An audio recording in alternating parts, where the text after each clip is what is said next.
तो इस मूवी के स्टार्ट में हम बहुत से लोगों को माइनिंग यानी खुदाई करके ज़्यादा देखते हैं।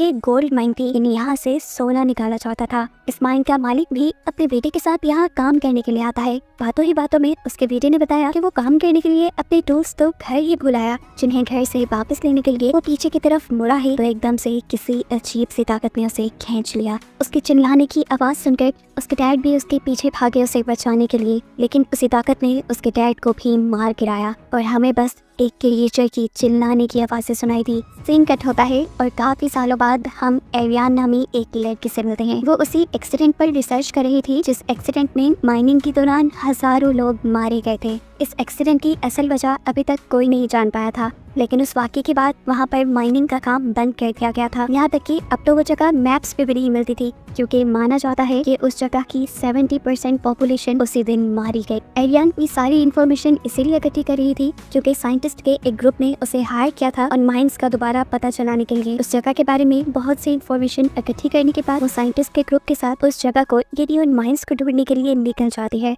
लेकिन जैसे ही ये लोग माइंस के करीब पहुंचे तो इनके फोन्स के सिग्नल जा चुके थे। रास्ते में उतर कर एरियान एक शॉपकीपर से उन माइंस का पता पूछती है, लेकिन अजीब बात थी, वो आदमी इन माइंस के यहाँ होने या उनके बारे में जानने से साफ इनकार कर चुका था। एरियान जब उसके ऊपर जोर डालती है तो गुस्से में वो पूछता है, तुम्हें वहाँ जाकर करना क्या है, चली जाओ यहाँ से वापस। वो ऐसे बात कर रहा था जैसे वो एरियान को वार्निंग दे रहा हो। हम नोटिस करते हैं कि इस स्टोर में खड़ा हुआ एक आदमी चुपके से इनकी बातें सुन रहा था, जो किसी को कॉल करके कहता है कि बस खतरा आने वाला है। एरियान तो अपने ग्रुप के साथ यहाँ से निकल जाती है, लेकिन थोड़ा ही दूर जाने पे वो नोटिस करती है कि कार कंटिन्यूसली उनका पीछा कर रही थी। उनको चकमा देने के लिए एरियान माइंस की तरफ जाने के बजाय जंगल में आगे की तरफ बढ़ गई और जिस पॉइंट पर माइंस थी पीछा करने वाला आदमी उस पॉइंट पे रुककर फिर वापस चला गया। एरियान ने अपने ग्रुप को बताया, असल में सिर्फ वो यही जानने के लिए आया था कि क्या हम माइंस की तरफ तो नहीं जा रहे। उसका आगे वापस जाते ही ये लोग पीछे माइंस की तरफ बढ़ जाते हैं। ये देखे बगैर कि माइंस के रास्ते में एक बहुत बड़ा डेंजर का बोर्ड लगा हुआ था। फाइनली ये लोग माइंस की एंट्रेंस तक भी पहुंच गए, जिसके गेट में हाई वोल्टेज करंट तो रहा था। यानी यहाँ से गुजरना इतना आसान नहीं था, लेकिन एरियान अपने ग्रुप के लिए यहाँ पर भी एक रास्ता बना लेती है।